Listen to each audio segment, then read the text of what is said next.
Hi friends, welcome back to our channel. ఎలా ఉన్నారు friends? మేమైతే చాలా బాగున్నాం. ఈరోజు మన వీడియోలో మనం క్యాబేజీ క్యారెట్తో యమ్మీ టేస్టీ దోశ చేసేసుకుందాము. బేసన్ని యూస్ చేసుకొని. జనరల్గా పిల్లలు క్యాబేజీ క్యారెట్ అంటే ఏడుస్తారు కదా, మన లవ్లీ ఖుషి కూడా అంతే. బట్ ఈ దోశ చేస్తే మాత్రం చాలా హ్యాపీగా ఎంజాయ్ చేస్తూ తినేస్తారు. ఇది ఎలా చేయాలో మనం వీడియోలోకి వెళ్ళిపోదాం ఫాస్ట్గా. వచ్చేయండి. ముందుగా ఇక్కడ నేను వెజిటబుల్స్ అన్నీ చాప్ చేసి రెడీగా ఉంచుకున్నాను. కొద్దిగా pav bhaji masala, salt, turmeric powder, besan, cabbage, carrot, rice flour, ginger garlic paste, red chilli powder, kasuri methi ఇవి తీసుకున్నాను. ముందుగా వెజిటబుల్స్ యాడ్ చేస్తున్నా, క్యాబేజ్ అండ్ క్యారెట్. ఇది ఇంకా ఎక్కువ కావాలన్నా మీరు యాడ్ చేసుకోవచ్చు. ఇక్కడ 1.5 కప్ శనగపిండి తీసుకున్నాను. అంటే టర్న్ బై టర్న్ యాడ్ చేసుకుంటూ వెళ్ళాను. 1/2 కప్ రైస్ ఫ్లోర్, దీంట్లోనే కొద్దిగా పసుపు, పావు భాజీ మసాలా, ఉప్పు, జింజర్ గార్లిక్ పేస్ట్,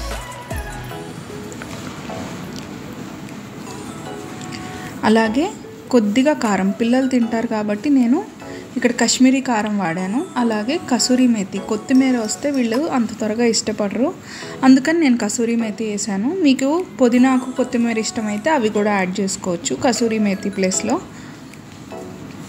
ఫస్ట్ ఇక్కడ వెజిటబుల్స్ అన్నీ కలిపేస్తున్నాను వాటర్ లేకుండా నేను. దాని తర్వాత వాటర్ యాడ్ చేస్తాను. సో మనం ఇక్కడ తడి పొడిగా ఇవన్నీ వేసుకున్న ఇంగ్రీడియంట్స్ అన్నీ ఫస్ట్ కలిపేస్తున్నాను వాటర్ లేకుండా. వాటర్ మనకి ఎలా అయితే కావాలో అలాగా కొంచెం కొంచెం యాడ్ చేసుకుంటూ మనము ఈ కన్సిస్టెన్సీ అడ్జస్ట్ చేసుకోవాలి. అంటే ప్యాటీస్ లాగా తినాలి అనుకుంటే మాత్రం మనం ఫస్ట్ వాటర్ అనేది తక్కువ వేసి కొంచెం థిక్ పేస్ట్ లాగా చేసుకోవాలన్నమాట. మరీ ఎక్కువ వాటర్ యాడ్ చేసేస్తే పల్చగా అయిపోయి దోశలాగా వచ్చేస్తే కానీ ప్యాటీస్ లాగా రావు. ఫస్ట్ నేను వేసింది ఇక్కడ ఈ థిక్ కన్సిస్టెన్సీలో ప్యాటీ లాగా చేస్తున్నాను. ముందుగా పెనం పెట్టుకొని చాలా తక్కువ ఆయిల్ స్ప్రెడ్ చేసుకొని, నాన్ స్టిక్ కాబట్టి పెద్దగా పట్టదు మనకు ఆయిల్ ఇక్కడ. సో దీన్ని చిన్న చిన్న ప్యాటీస్ లాగా వేసేసుకొని మూత పెట్టుకొని ఒక్క 2 మినిట్స్ గోల్డెన్ బ్రౌన్ వచ్చేదాకా చక్కగా వేయించుకుందాం. దీన్ని డీప్ ఫ్రై బదులు ఇది టేస్ట్ బాగుంటుంది. అలాగే హెల్త్కి కూడా చాలా మంచిది. వెజిటబుల్స్, శనగపిండి అన్నీ తింటున్నాం కదా. ఇప్పుడు సెకండ్ టైం వేసిన దోశ ఏంటంటే నేను కొంచెం వాటర్ ఎక్కువ యాడ్ చేసి కొంచెం పల్చగా చేశానన్నమాట.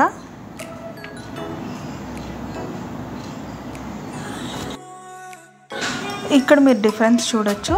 థర్డ్ వేసిన దోశ కంప్లీట్ నేను పల్చగా పరుస్తున్నాను. ఇది మార్నింగ్ బ్రేక్ఫాస్ట్ టైంలో తినడానికైతే ఇట్లాగా పల్చగా బాగుంటాయి. మీకు ఏ రకంగా ఇష్టమైతే అట్లాగా మనం దీన్ని రెడీ చేసుకోవచ్చు. సో మనకి ఇంట్లో ఏ పిండి లేకపోయినప్పుడైనా ఇన్స్టెంట్గా ఇలాగా హెల్తీగా టేస్టీగా దోశ అనేది రెడీ అయిపోతుంది. ఈ వీడియో మీకు ఎలా అనిపించింది? ఈ వీడియో కనుక మీకు నచ్చినట్టయితే లైక్ చేయండి, షేర్ చేయండి. అలాగే మన V2 ట్విన్ స్టోరీస్కి సబ్స్క్రైబ్ చేయడం మర్చిపోద్దు friends. Thanks for watching. Bye bye. See you in the next video.